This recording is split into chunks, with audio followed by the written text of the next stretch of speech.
Jalan HTI di Desa Muara Lawai amblas akan diperbaiki di tahun 2025. Saat ini dalam proses lelang proyek di PUPR Muara Enim. Perbaikan Jalan HTI di Desa Muara Lawai amblas akan segera dilakukan pemerintah Kabupaten Muara Enim. Pemerintah telah menganggarkan perbaikan dalam anggaran induk tahun 2025.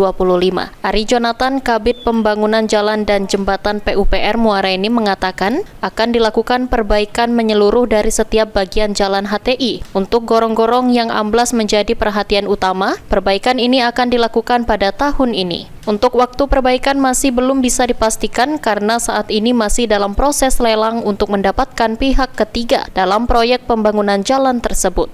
Untuk penanganan selanjutnya bahwa gorong-gorong ini akan dibangun kembali pada tahun 2025. Induk sudah dianggarkan, namun sekarang ini masih dalam proses.